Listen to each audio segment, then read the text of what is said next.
नमस्कार, मैं हूं शैलेंद्र सिंह और आप देख रहे हैं हमारा YouTube चैनल शब्द शब्द शैलेंद्र सिंह। योगी आदित्यनाथ को हटाने की मुहिम एक बार फिर धराशायी हो गई है। एक बार फिर क्योंकि इसके पहले भी 2022 के विधानसभा चुनाव के पहले विरोधी नेताओं के द्वारा इस मुहिम को चलाया गया था। योगी आदित्यनाथ को हटाने की जो मुहिम है वो दो तरीके के लोगों द्वारा चलाई जा रही है। एक तो भारतीय जनता पार्टी के अंदर के लोग हैं जो उन्हें पसंद नहीं करते और 2017 से लगातार उनके खिलाफ एक मुहिम चलती रही है।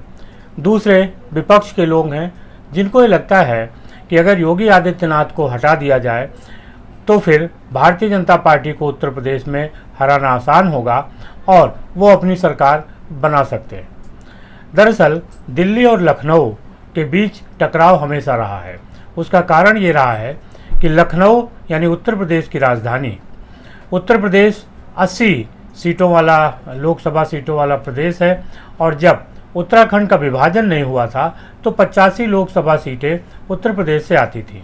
एक तरीके से कहा जाता है कि दिल्ली की जो कुर्सी का रास्ता है वो उत्तर प्रदेश से होके जाता है। प्रधानमंत्री के बाद सबसे ताकतवर अगर कोई नेता होता है तो उत्तर प्रदेश का मुख्यमंत्री होता है। लिहाजा जो भी दिल्ली में होता है उसका टकराव उत्तर प्रदेश के मुख्यमंत्री से होता ही रहता है। यही कारण है कि कांग्रेस ने इतने दिन सरकार चलाई पर किसी भी मुख्यमंत्री को उन्होंने 5 साल शासन करने का मौका नहीं दिया और जो भी मुख्यमंत्री मजबूत होता था उसके साथ उनका टकराव होता था। जैसे पंडित जवाहरलाल नेहरू जब प्रधानमंत्री थे तो उत्तर प्रदेश के मुख्यमंत्री गोविंद वल्लभ पंत के साथ उनका टकराव होता था और अंततः गोविंद वल्लभ पंत को उन्होंने केंद्र में बुला लिया। दूसरी जब प्रधानमंत्री इंदिरा गांधी बनी तो उनका टकराव हेमवती नंदन बहुगुणा के साथ हुआ। हेमवती नंदन बहुगुणा उस समय उत्तर प्रदेश के मुख्यमंत्री थे, कद्दावर नेता थे और इंदिरा गांधी नहीं चाहती थी कि कोई भी ताकतवर नेता उत्तर प्रदेश में उभरे जो उनके वर्चस्व को चुनौती दे सके। इसके बाद नंबर आता है राजीव गांधी का। जब राजीव गांधी प्रधानमंत्री थे तो उत्तर प्रदेश में मजबूत मुख्यमंत्री के रूप में वीर बहादुर सिंह का नाम लिया जाता है। वीर बहादुर सिंह के साथ भी राजीव गांधी का टकराव हुआ, लिहाजा वीर बहादुर सिंह को केंद्र में बुला लिया गया और यहाँ पर दूसरे नेताओं को मुख्यमंत्री बनाया गया।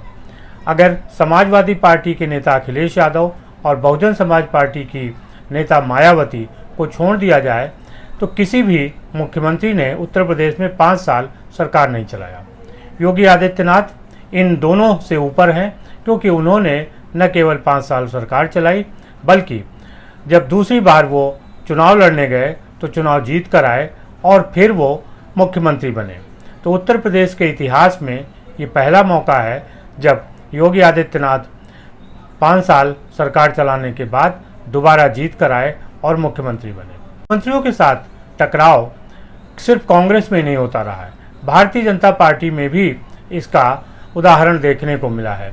कल्याण सिंह, जिनको अयोध्या का नायक कहा जाता है, वो 1991 में उत्तर प्रदेश के मुख्यमंत्री बने थे। भारतीय जनता पार्टी ने पहली बार यहाँ पर बहुमत की सरकार बनाई थी और कल्याण सिंह को मुख्यमंत्री बनाया।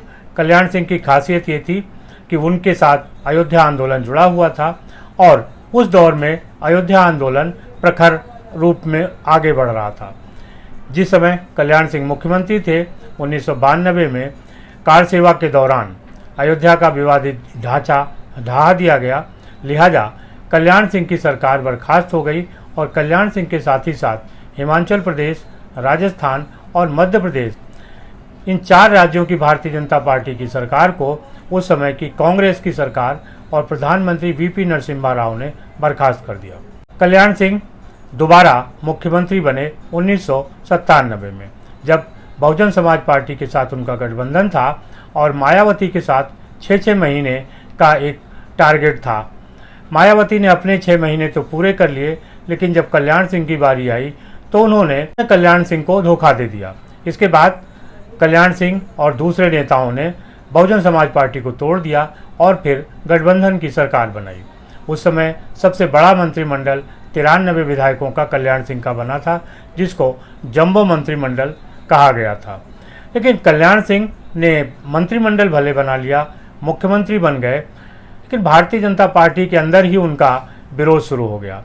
जो नेता 1991 में कल्याण सिंह मंत्रिमंडल में मंत्री थे, वो 1997 में कल्याण सिंह के विरोध में खड़े हो गए और कई नेताओं का एक ऐसा गुट बना जो कल्याण सिंह के विरोध में था।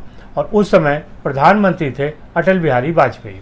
अटल बिहारी वाजपेयी को ये समझाया गया कि कल्याण सिंह उनके भी विरोध में हैं। के नाते कल्याण सिंह और अटल बिहारी वाजपेयी के बीच आपस में ठन गई। कल्याण सिंह भी झुकने को तैयार नहीं थे और अटल बिहारी वाजपेयी भी झुकने को तैयार नहीं थे। लिहाजा कल्याण सिंह को भारतीय जनता पार्टी छोड़कर जाना पड़ा। यानी जो नेता 1991 में भारतीय जनता पार्टी का मुख्यमंत्री था, वो सिर्फ 8 साल बाद 1999 में भारतीय जनता पार्टी छोड़ने को मजबूर हो गया। ऐसी ही रणनीति योगी आदित्यनाथ के खिलाफ भी चली गई।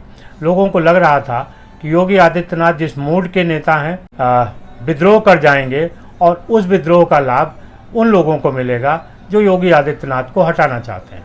एक तरफ योगी आदित्यनाथ ने समझदारी से काम लिया, उन्होंने अपनी तरफ से कोई ऐसी प्रतिक्रिया नहीं दी, और दूसरी तरफ भारतीय जनता पार्टी ने भी कल्याण सिंह प्रकरण से सीख ले रखी थी। उनको पता था कि अगर योगी आदित्यनाथ बाहर जाते हैं तो फिर पार्टी को नुकसान होगा। कल्याण सिंह जब 1999 में पार्टी छोड़कर बाहर गए तो उसका प्रभाव भारतीय जनता पार्टी पर यह पड़ा कि फिर उसकी सत्ता में वापसी 2017 में ही हो पाई। अब अगर योगी आदित्यनाथ भारतीय जनता पार्टी छोड़ के जाते तो निश्चित तौर पे एक बड़ा अंतराल ऐसा होता जहाँ पे कि भारतीय जनता पार्टी वापस उत्तर प्रदेश में सरकार नहीं बना पाती। केंद्र को ये पता था कि उत्तर प्रदेश जरूरी है, इसीलिए योगी उपयोगी हैं, और केंद्र ने बड़ी ही समझदारी के साथ काम लिया।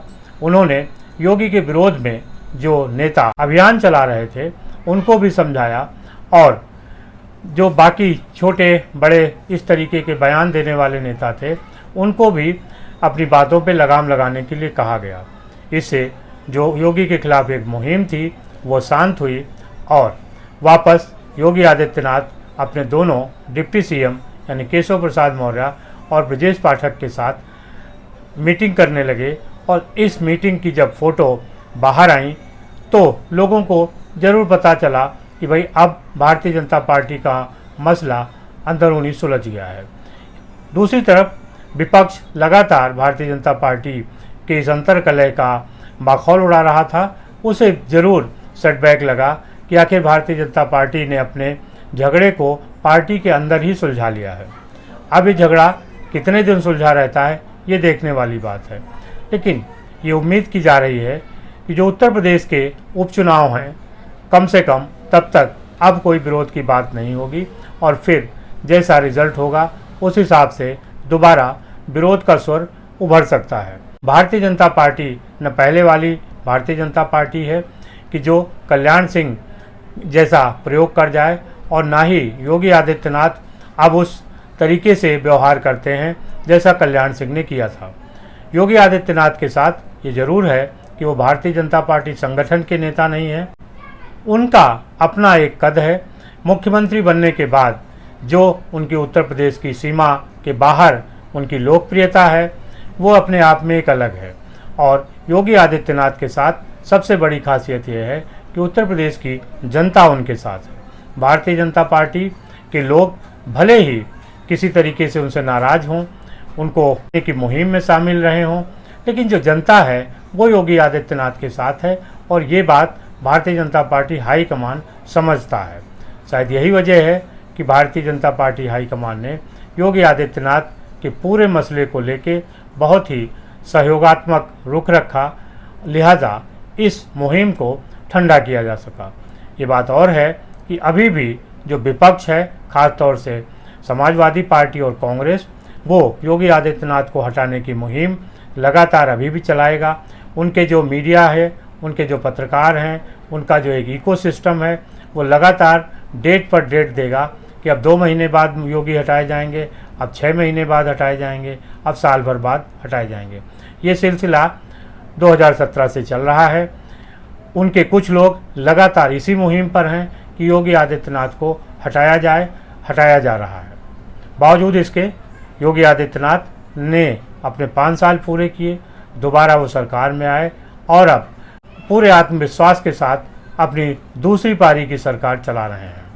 उपचुनाव में योगी आदित्यनाथ का प्रयास है कि पार्टी का प्रदर्शन बेहतर होगा।